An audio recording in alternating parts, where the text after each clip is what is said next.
ನಮಸ್ಕಾರ ವೀಕ್ಷಕರೇ, ಜಗತ್ತಿನಲ್ಲಿ ಮತ್ತೊಂದು ಹೊಸ ರಾಷ್ಟ್ರದ ಉದಯ ಆಗಿದೆ. ಆ ಮೂಲಕ ರಕ್ತದಲ್ಲಿ ಒಂದು ಇತಿಹಾಸವನ್ನೇ ಸೃಷ್ಟಿ ಮಾಡಲಾಗಿದೆ. ಜೊತೆಗೆ ಭಾರತಕ್ಕೂ ಇದು ಸಿಹಿ ಸುದ್ದಿ ಅಂತಾನೆ ಹೇಳಬಹುದು. ಸನಾತನ ಧರ್ಮದ ನಂಟನ್ನು ಹೊಂದಿರುವ, ಅವಿನಾಭಾವ ಸಂಬಂಧ ಹೊಂದಿರುವ ದೇಶವೊಂದರ ಉದಯ ಆಗ್ತಾ ಇದೆ. ಭಾರತೀಯರಿಗೂ ಇದು ಸಂತಸದ ವಿಚಾರವೇ ಸರಿ. ಪಾಕಿಸ್ತಾನಿಗಳ ಭಯೋತ್ಪಾದನೆಗೆ ಪೆಟ್ಟು ಕೊಡೋದಕ್ಕೆ ಮತ್ತೊಂದು ದೇಶ ಸಜ್ಜಾಗಿ ನಿಂತಿದೆ. ದೇಶ ಅನ್ನೋದಕ್ಕಿಂತ ಪಾಕಿಸ್ತಾನಿಗಳ ಭಯೋತ್ಪಾದನೆಯನ್ನ ಹೆಡೆಮುರಿಗೆ ಕಟ್ಟೋದಕ್ಕೆ ಭಾರತಕ್ಕೆ ಮತ್ತೊಂದು ಶಕ್ತಿಯೇ ಸೇರಿಕೊಂಡಂತಾಗಿದೆ. ಭಾರತ ಈ ದೇಶದ ಜೊತೆಗೆ ಕೈ ಜೋಡಿಸಿದರೆ ಪಾಕಿಸ್ತಾನವನ್ನ ಬಗ್ಗು ಬಡಿಯೋದಕ್ಕೆ ಮತ್ತಷ್ಟು ಸುಲಭ ಆಗುತ್ತೆ. ಇದೀಗ ಪಾಕಿಸ್ತಾನದ ದಬ್ಬಾಳಿಕೆಯ ವಿರುದ್ಧವಾಗಿ ತಿರುಗಿಬಿದ್ದು ಹೊಸ ಇತಿಹಾಸವನ್ನೇ ಸೃಷ್ಟಿ ಮಾಡಿದೆ. ರಕ್ತಕ್ಕೆ ರಕ್ತವೇ ಉತ್ತರ ಅಂತ ಪಾಕಿಸ್ತಾನದಿಂದ ಆದಂತಹ ದಶಕಗಳ ಹಿಂಸಾಚಾರಕ್ಕೆ ನರಮೇಧವೇ ಉತ್ತರ ಅಂತ ರಕ್ತ ಸಿಕ್ತ ಚರಿತ್ರೆಯ ಮೂಲಕ ಸ್ವಾತಂತ್ರ್ಯವನ್ನ ಘೋಷಣೆ ಮಾಡಿಕೊಂಡಿದೆ. ಆ ಹೊಸ ದೇಶ ಬೇರಾವುದೂ ಅಲ್ಲ, ರಿಪಬ್ಲಿಕ್ ಆಫ್ ಬಲೂಚಿಸ್ತಾನ್. ಹಾಗಾದ್ರೆ ಏನಿದು ಬಲೂಚಿಸ್ತಾನ್? ಯಾರಿದು ಬಲೂಚಿಗಳು ಅಂತ ನೋಡಿದ್ರೆ ಅದಕ್ಕೂ ರೋಚಕವಾದಂತಹ ಇತಿಹಾಸ ಇದೆ. ವೀಕ್ಷಕರೇ, ಒಂದೇ ಮಾತಲ್ಲಿ ಹೇಳೋದಾದ್ರೆ ಬಲೂಚಿಸ್ತಾನ್ ಪಾಕಿಸ್ತಾನ ಅಲ್ಲ, ಪಾಕಿಸ್ತಾನದ ಭಾಗವೂ ಅಲ್ಲ. ಇದು ಪಾಕಿಸ್ತಾನ ಕದ್ದಂತಹ ಪ್ರದೇಶ. ಅದರಲ್ಲೂ ಭಾರತದ ಪ್ರಾಚೀನ ಮಿತ್ರ ರಾಷ್ಟ್ರ. ಭಾರತೀಯತೆಯ ಸನಾತನ ಧರ್ಮದ ಜೊತೆಗೆ ಬೆಸೆದು ಹೋಗಿರುವಂತಹ ರಾಷ್ಟ್ರವೂ ಕೂಡ ಹೌದು. ಬಲೂಚಿಸ್ತಾನ್ ವಿವಿಧ ಸಂಪನ್ಮೂಲಗಳಿಂದ ಸಮೃದ್ಧವಾಗಿರುವಂತಹ ಭೂಮಿ. ಕಲ್ಲಿದ್ದಲು, ಚಿನ್ನ, ನೈಸರ್ಗಿಕ ಅನಿಲ, ತಾಮ್ರ ಮತ್ತು ಇತರ ಅತ್ಯಮೂಲ್ಯ ಹೇರಳವಾದಂತಹ ಸಂಪನ್ಮೂಲಗಳನ್ನು ಹೊಂದಿರುವಂತಹ ಪ್ರದೇಶ. ಇಂತಹ ಸಮೃದ್ಧವಾದ ಭೂಪ್ರದೇಶದ ಮೇಲೆ ಪಾಕಿಸ್ತಾನದ ಕಣ್ಣು ಬಿತ್ತು ತನ್ನ ದುಷ್ಕೃತ್ಯದಿಂದ ಬಲವಂತವಾಗಿ ವಶಪಡಿಸಿಕೊಳ್ತು. ತನ್ನ ಕುತಂತ್ರದಿಂದ ಇಡೀ ಬಲೂಚಿಸ್ತಾನವನ್ನ ಕಬಳಿಸಿಕೊಳ್ತು. ಆದರೆ ಇದೀಗ ಪಾಕಿಸ್ತಾನದ ವಾಯುವ್ಯ ದಿಕ್ಕಿನಲ್ಲಿರುವ ಈ ಬಲೂಚಿಸ್ತಾನ ತನ್ನನ್ನು ತಾನು ಸ್ವತಂತ್ರ ರಾಷ್ಟ್ರವೆಂದು ಘೋಷಣೆ ಮಾಡಿಕೊಂಡಿದೆ. ಇತ್ತ ಆಪರೇಷನ್ ಸಿಂಧೂರ್ನಿಂದ ಹತಾಶೆಗೊಂಡಿರುವ ಪಾಕಿಸ್ತಾನಕ್ಕೆ ನಿಜಕ್ಕೂ ಇದು ಮಾಸ್ಟರ್ ಸ್ಟ್ರೋಕ್ ಅಂತಲೇ ಹೇಳಬಹುದು. ಇನ್ನೇನು ಬಲೂಚಿಸ್ತಾನಕ್ಕೆ ವಿಶ್ವಸಂಸ್ಥೆಯಿಂದ ಅಧಿಕೃತ ರಾಷ್ಟ್ರವೆಂಬ ಪಟ್ಟ ಸಿಗೋದಷ್ಟೇ ಬಾಕಿ ಇದೆ. ಹಾಗಾಗಿದ್ದೇ ಆದಲ್ಲಿ ಪಾಕಿಸ್ತಾನ 60% ಭೂಭಾಗವನ್ನ ಕಳೆದುಕೊಂಡಂತಾಗುತ್ತೆ. ಅಷ್ಟಕ್ಕೂ ಈ ಬಲೂಚಿಸ್ತಾನಿಗಳ ಸ್ವಾತಂತ್ರ್ಯದ ಹೋರಾಟದ ಇತಿಹಾಸ ಸಾಮಾನ್ಯವಾದದ್ದಲ್ಲ. ಅದು ರಕ್ತಸಿಕ್ತವಾಗಿದೆ. ತಮ್ಮದೇ ಆದ ಪರಂಪರೆ, ಸಂಸ್ಕೃತಿಯನ್ನ ಹೊಂದಿರುವ ಬಲೂಚಿಗಳು ನಿಜಕ್ಕೂ ಈ ಜಗತ್ತಿನ ಶಾಪಗ್ರಸ್ತ ಸಮುದಾಯ ಅಂದ್ರೆ ಬಹುಶಃ ತಪ್ಪಾಗ್ಲಿಕ್ಕಿಲ್ಲ. ಇವತ್ತು ನಾವು ಬಲೂಚಿಸ್ತಾನ ಅಂತ ಯಾವುದನ್ನ ಕರಿತೀವೋ ಅದು 1947ಕ್ಕೂ ಮೊದಲು ಒಂದು ಸ್ವತಂತ್ರ ಸಂಸ್ಥಾನಗಳ ಒಕ್ಕೂಟ. ಅಲ್ಲಿ ಕಲಾತ್, ಖರಾನ್, ಲಾಸ್ಬೆಲಾ ಹಾಗೂ ಮಕರಾನ್ ಎಂಬ ಪ್ರಾಂತ್ಯಗಳಿದ್ದವು. ಅವುಗಳಲ್ಲಿ ಕಲಾತ್ ಒಂದು ಪ್ರಧಾನವಾದಂತಹ ಸಂಸ್ಥಾನ. ಅದಕ್ಕೊಬ್ಬ ಮಹಾರಾಜರು ಸಹ ಇದ್ದರು. 1876ರಲ್ಲಿ ಬ್ರಿಟಿಷ್ ಸರ್ಕಾರದಿಂದ ಆ ಸಂಸ್ಥಾನಕ್ಕೆ ನೇಪಾಳ ಹಾಗೂ ಭೂತಾನ್ ಮಾದರಿಯಲ್ಲಿ ವಿಶೇಷವಾದಂತಹ ಸ್ಥಾನಮಾನ ಸಿಕ್ಕಿತ್ತು. ಅಂತಹದೊಂದು ಸಂಸ್ಥಾನದ ಜನತೆ ಇಂದಿನ ದಟ್ಟ ದರಿದ್ರ ಪರಿಸ್ಥಿತಿಗೆ ತಳ್ಳಲ್ಪಟ್ಟಿದ್ದಾರೆ ಅಂದ್ರೆ, ತಮ್ಮ ಹಕ್ಕುಗಳಿಗೆ ಅನಿವಾರ್ಯವಾಗಿ ಬಂದೂಕು ಹಿಡಿಯುವಂತಹ ಪರಿಸ್ಥಿತಿಗೆ ಬಂದಿದ್ದಾರೆ ಅಂದ್ರೆ ಅದಕ್ಕೆ 3 ಕಾರಣಗಳಿದೆ. ಅದಕ್ಕೆ ಮೊದಲನೆಯ ಕಾರಣವೇ ಬ್ರಿಟಿಷರು, ಎರಡನೆಯದಾಗಿ ಮೊಹಮ್ಮದ್ ಅಲಿ ಜಿನ್ನಾ, ಇನ್ನು ಮೂರನೆಯದು ಕಲಾತ್ ಮಹಾರಾಜರ ದೂರದೃಷ್ಟಿತ್ವದ ಕೊರತೆ. ಸ್ನೇಹಿತರೆ, ಅದು 1800ರ ಶತಮಾನದ ಸಮಯ. ಅಖಂಡ ಭಾರತದೆಲ್ಲೆಡೆ ಸ್ವಾತಂತ್ರ್ಯಕ್ಕಾಗಿ ದೊಡ್ಡ ಹೋರಾಟಗಳು ನಡೀತಾ ಇದ್ವು. ದೆಹಲಿಯ ಪ್ರಾಂತ್ಯದ ಕಾಶ್ಮೀರದಿಂದ ಕನ್ಯಾಕುಮಾರಿಯವರೆಗೆ ಭಾರತದ ಸ್ವಾತಂತ್ರ್ಯ ಹೋರಾಟಗಾರರಲ್ಲಿ ಹೋರಾಟದ ಕಿಚ್ಚು ಆವರಿಸಿತ್ತು. ಭಾರತದಲ್ಲಿ ಹಲವು ನಾಯಕರು ಸ್ವಾತಂತ್ರ್ಯ ಚಳುವಳಿಯ ನೇತೃತ್ವವನ್ನು ವಹಿಸಿದ್ರೆ, ಆತ ಪಶ್ಚಿಮ ಭಾರತದ ಕಡೆಯಲ್ಲಿ ಅಂದ್ರೆ ಈಗಿನ ಪಾಕಿಸ್ತಾನ ಬಲೂಚಿಸ್ತಾನದ ಕಡೆಯಲ್ಲಿ ಸ್ವಾತಂತ್ರ್ಯ ಹೋರಾಟದ ಮುಂದಾಳುತ್ವವನ್ನ ವಹಿಸಿದ್ದು ಮೊಹಮ್ಮದ್ ಅಲಿ ಜಿನ್ನಾ. ಅಲ್ಲಿ ಜಿನ್ನಾ ಅವರ ಜನಪ್ರಿಯತೆ ಎಷ್ಟಿತ್ತು ಅಂದ್ರೆ, ಜಿನ್ನಾ ಅವರು ಒಂದು ಗೆರೆಯನ್ನ ಹಾಕಿದ್ರೆ ಅದನ್ನ ಯಾರೂ ಕೂಡ ದಾಟ್ತಾ ಇರಲಿಲ್ಲ. ಅಂತಹ ಒಗ್ಗಟ್ಟಿನ ಅಭಿಮಾನ ಅವರ ಮೇಲಿತ್ತು. ಅಂದ್ರೆ ಜಿನ್ನಾ ಅವರನ್ನ ಆ ಜನರು ಅಷ್ಟು ನಂಬಿದ್ದರು. ನಾನು ಈಗಾಗಲೇ ಹೇಳಿದ ಹಾಗೆ ಬಲೂಚಿಸ್ತಾನದಲ್ಲಿ ಕಲಾತ್, ಖರಾನ್, ಲಾಸ್ಬೆಲಾ ಹಾಗೂ ಮಕರಾನ್ ಎಂಬ ಪ್ರಾಂತ್ಯಗಳಿದ್ವು. ಅವುಗಳಲ್ಲಿ ಒಂದೊಂದು ಪ್ರಾಂತ್ಯದಲ್ಲೂ 10 ಜನನಾಯಕರು ಕೂಡ ಇದ್ದರು. ಅದರಲ್ಲಿ ಕಲಾತ್ ಸಂಸ್ಥಾನದ ಮಹಾರಾಜರ ಹೆಸರು ಖಾನ್ವೀರ್ ಅಹಮದ್ ಯಾರ್ ಖಾನ್. ಇವರೇ ಅಲ್ಲಿನ ಪ್ರಭಾವಿಗಳು. 1947ರಲ್ಲಿ ಭಾರತಕ್ಕೆ ಸ್ವಾತಂತ್ರ್ಯ ಸಿಕ್ಕಂತಹ ಸಂದರ್ಭದಲ್ಲಿ ಬ್ರಿಟಿಷರು ಹಚ್ಚಿದ ಬೆಂಕಿಯಿಂದಾಗಿ ಜಿನ್ನಾ ಅವರು ಹಿಂದೂಸ್ತಾನ್, ಪಾಕಿಸ್ತಾನ್ ಎಂಬ 2 ದೇಶಗಳಾಗಲೇಬೇಕು ಅಂತ ಪಟ್ಟು ಹಿಡಿದರು. ಅದೇ ಪ್ರಕಾರವಾಗಿ ಹಿಂದೂಸ್ತಾನ ಇಬ್ಬಾಗವಾಗಿ ಭಾರತ ಮತ್ತು ಪಾಕಿಸ್ತಾನ ಎಂಬ ಬೇರೆ ಬೇರೆ ದೇಶಗಳಾದವು. ಆಗ ಕಲಾತ್ ನೇತೃತ್ವದ ಖರಾನ್, ಲಾಸ್ಬೆಲಾ ಹಾಗೂ ಮಕರಾನ್ ಪ್ರಾಂತ್ಯಗಳಿಗೆ ತಾವು ಯಾರ ಕಡೆ ಸೇರಬೇಕು ಎಂಬ ಸ್ಪಷ್ಟತೆಯೇ ಇರಲಿಲ್ಲ. ಆಗ ಅವುಗಳ ಮುಂದೆ 3 ಆಯ್ಕೆಗಳನ್ನು ನೀಡಲಾಗಿತ್ತು. ಅವುಗಳೆಂದರೆ ಪಾಕಿಸ್ತಾನಕ್ಕೆ ಸೇರುವುದು, ಭಾರತದೊಂದಿಗೆ ಸೇರುವುದು ಅಥವಾ ಸ್ವತಂತ್ರವಾಗಿ ಉಳಿಯುವುದು. ಸ್ನೇಹಿತರೆ, ಆಗ ಕಲಾತ್ ಸಂಸ್ಥಾನವೊಂದು ಬಿಟ್ಟು ಉಳಿದೆಲ್ಲವೂ ಅಂದ್ರೆ ಖರಾನ್, ಲಾಸ್ಬೆಲಾ ಹಾಗೆ ಮಕರಾನ್ ಪಾಕಿಸ್ತಾನದ ಜೊತೆಗೆ ಇರುವುದಕ್ಕೆ ಬಯಸಿದ್ವು. ಅತ್ತ ಕಲಾತ್ ಮಾತ್ರ 1876ರಲ್ಲಿ ಬ್ರಿಟಿಷರ ಆಳ್ವಿಕೆಯಲ್ಲಿ ತನಗೆ ಸಿಕ್ಕಿದ್ದ ಸ್ಥಾನಮಾನವೇ ಮುಂದುವರಿಯಬೇಕು ಹಾಗೂ ತಮ್ಮನ್ನು ಸ್ವತಂತ್ರ ಸಂಸ್ಥಾನದ ಅಥವಾ ಸ್ವತಂತ್ರ ರಾಷ್ಟ್ರದ ಸ್ಥಾನಮಾನ ನೀಡಬೇಕು ಅಂತ ಬ್ರಿಟಿಷ್ ಸರ್ಕಾರವನ್ನ ಕೇಳಿತು. ಆ ಸಂದರ್ಭದಲ್ಲಿ ಕಲಾತ್ ರಾಜ್ಯ ಹಾಗೂ ಬ್ರಿಟಿಷ್ ಸರ್ಕಾರದ ನಡುವೆ ಕೆಲವೊಂದಷ್ಟು ವ್ಯಾಜ್ಯಗಳಿದ್ವು. ಅವುಗಳು ಬ್ರಿಟಿಷ್ ಸಂಸ್ಥಾನದ ಉನ್ನತ ಮಟ್ಟದ ನ್ಯಾಯ ಸಮಿತಿಗಳ ಮುಂದೆ ವಿಚಾರಣೆಗೊಳಪಟ್ಟಿದ್ವು. ಹಾಗಾಗಿ ಕಲಾತ್ ಮಹಾರಾಜರಾದ ಖಾನ್ವೀರ್ ಅಹಮದ್ ಯಾರ್ ಖಾನ್ ಅವರು 1946ರಲ್ಲಿ ಮೊಹಮ್ಮದ್ ಅಲಿ ಜಿನ್ನಾ ಅವರನ್ನ ತಮ್ಮ ಕೇಸ್ಗಳಿಗೆ ಕಾನೂನು ಸಲಹೆಗಾರನನ್ನಾಗಿ ನೇಮಿಸಿಕೊಳ್ತಾರೆ. ಅಲ್ಲೇ ದೊಡ್ಡ ತಪ್ಪಾಗಿದ್ದು. ಯಾಕಂದ್ರೆ ಜಿನ್ನಾ ಅವರು ಕಲಾತ್ ಪ್ರಾಂತ್ಯದ ಒಳಹೊರಗುಗಳನ್ನೆಲ್ಲ ತಿಳಿದುಕೊಂಡಿದ್ರು. ಅಲ್ಲದೆ ಆ ಸಂಸ್ಥಾನದ ಸೂಕ್ಷ್ಮತೆಗಳನ್ನ ಮುಂದೆ ತಮ್ಮ ರಾಜಕೀಯ ಲಾಭಕ್ಕಾಗಿ ಬಳಸಿಕೊಳ್ತಾರೆ. ಸ್ನೇಹಿತರೆ, ಅದು 1947ರ ಆಗಸ್ಟ್ 4 ಈಸ್ಟ್ ಇಂಡಿಯಾ ಕಂಪನಿಯಿಂದ ಭಾರತದಲ್ಲಿ ಕಟ್ಟಕಡೆಯ ವೈಸ್ರಾಯ್ ಆಗಿದ್ದ ಲಾರ್ಡ್ ಮೌಂಟ್ ಬ್ಯಾಟನ್ ಅವರ ಜೊತೆಗೆ ಒಂದು ಮಹತ್ವದ ಸಭೆ ನಡೆಯುತ್ತೆ. ಭಾರತಕ್ಕೆ ಸ್ವಾತಂತ್ರ್ಯ ಘೋಷಿಸುವುದಕ್ಕೆ ಕೆಲವೇ ದಿನಗಳು ಬಾಕಿ ಇದ್ವು. ಭಾರತ ಪಾಕಿಸ್ತಾನ ಎಂಬ ಪ್ರತ್ಯೇಕ ರಾಷ್ಟ್ರಗಳ ಉದಯದ ಬಗ್ಗೆ ಅದೇ ಸಭೆಯಲ್ಲಿ ಚರ್ಚಿಸಲಾಯಿತು.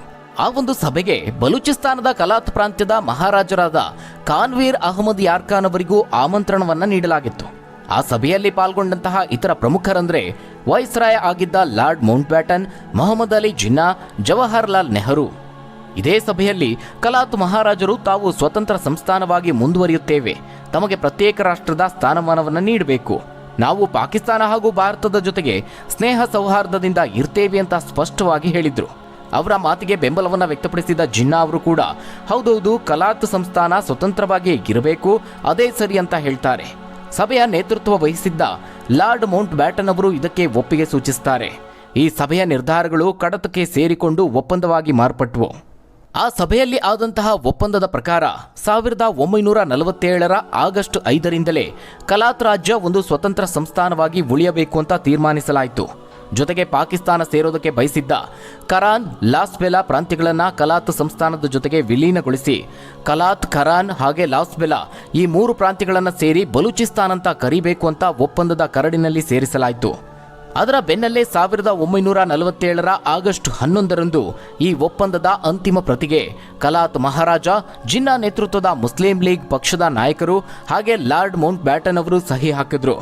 ಅದೇ ಒಪ್ಪಂದದಲ್ಲಿ ಮುಸ್ಲಿಂ ಲೀಗ್ನಿಂದಲೂ ಒಂದು ಮುಚ್ಚಳಿಕೆ ಹೊರಬಿದ್ದು ಬಲೂಚಿಸ್ತಾನವನ್ನ ಪ್ರತ್ಯೇಕ ಸಂಸ್ಥಾನವೆಂದು ತಾನು ಗುರುತಿಸೋದಾಗಿಯೂ ಅದರ ಸ್ವಾಯತ್ತತೆಯನ್ನ ಸಂಪೂರ್ಣವಾಗಿ ಗೌರವಿಸೋದಾಗಿಯೂ ಘೋಷಿಸಲಾಯಿತು.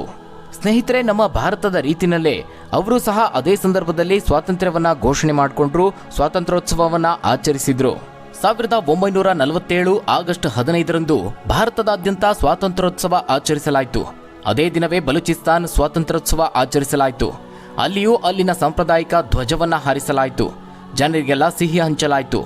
ಕಲಾತ್ ಮಹಾರಾಜರಾದ ಖಾನ್ವೀರ್ ಅಹಮದ್ ಯಾರ್ ಖಾನ್ ಅವರ ಹೆಸರಲ್ಲಿ ಕುತ್ಬಾಹ್ ಪಟ್ಟಣ ಮಾಡಲಾಯಿತು.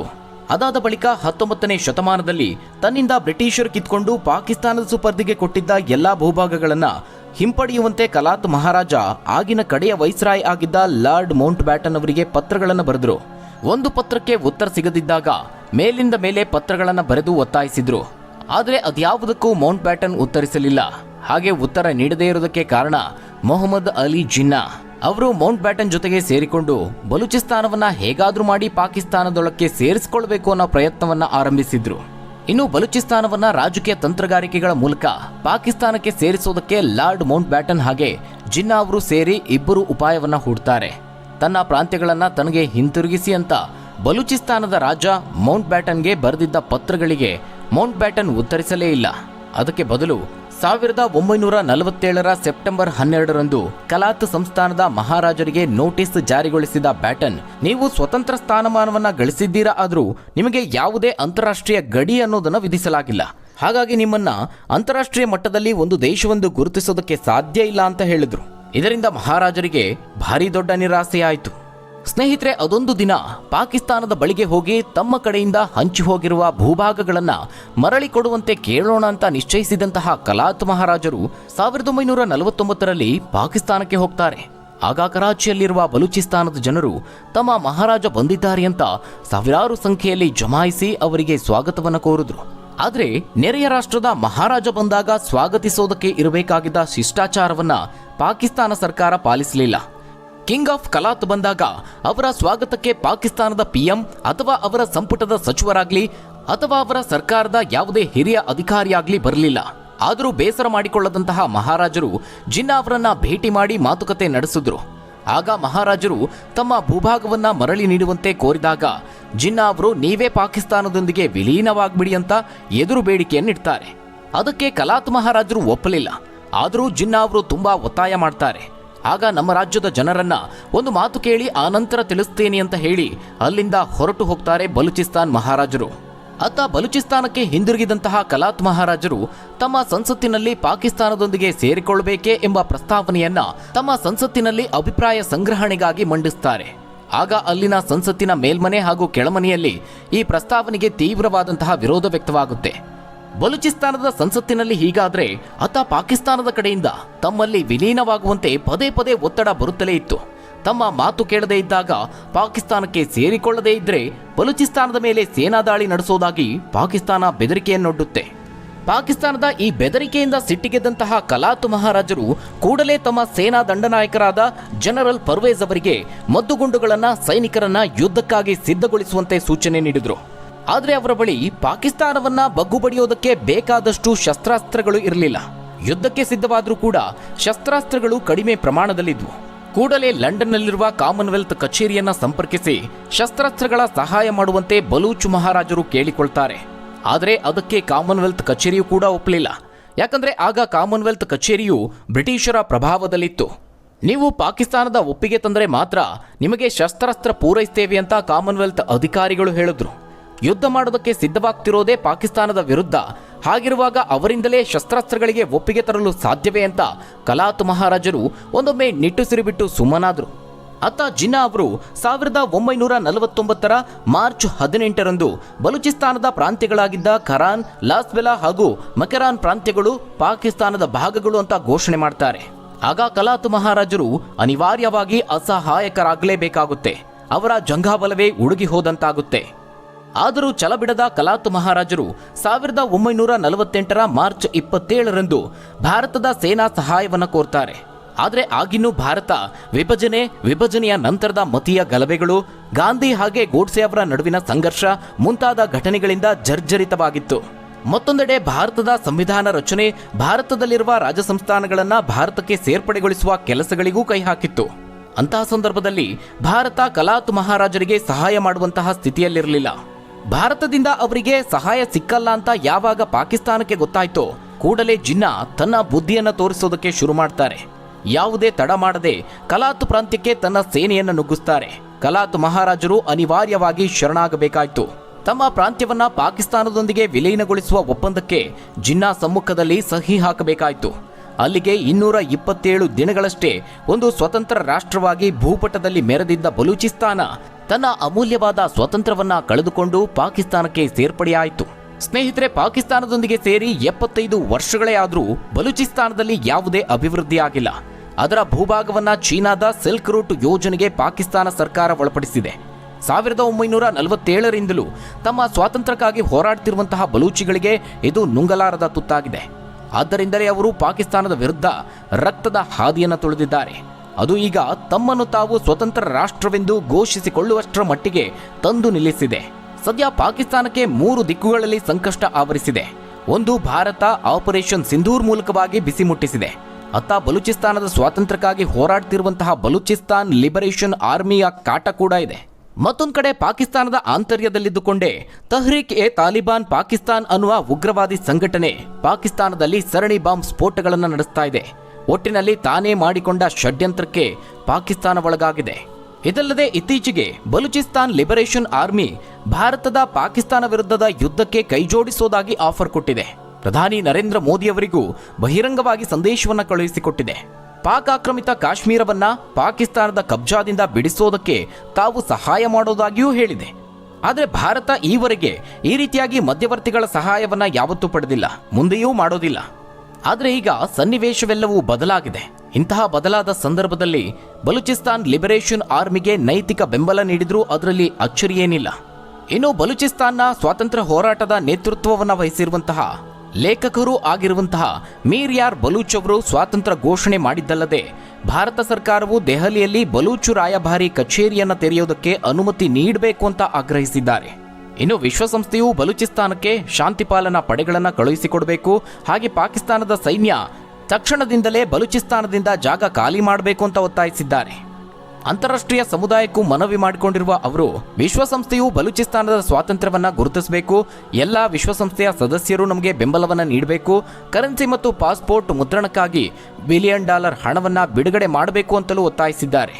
ಸದ್ಯ ಈ ಒಂದು ಪ್ರದೇಶದ ಮೇಲೆ ಬಲೂಚಿಸ್ತಾನ್ ಲಿಬರೇಷನ್ ಆರ್ಮಿ 80% ತನ್ನ ಹಿಡಿತವನ್ನ ಹೊಂದಿದೆ, ಪಾಕಿಸ್ತಾನದ ಕಪಿಮುಷ್ಟಿಯಿಂದ ಜಾರಿಕೊಂಡಿದೆ. ಹೀಗಾಗಿ ಬಹುತೇಕ ಹೊಸ ರಾಷ್ಟ್ರವೊಂದು ಉದಯವಾದಂತಾಗಿದೆ. ಇನ್ನು ಇದೇ ಬಲೂಚಿಸ್ತಾನದಲ್ಲಿ ಹಿಂದೂಗಳು ಕೂಡ ಇದ್ದಾರೆ.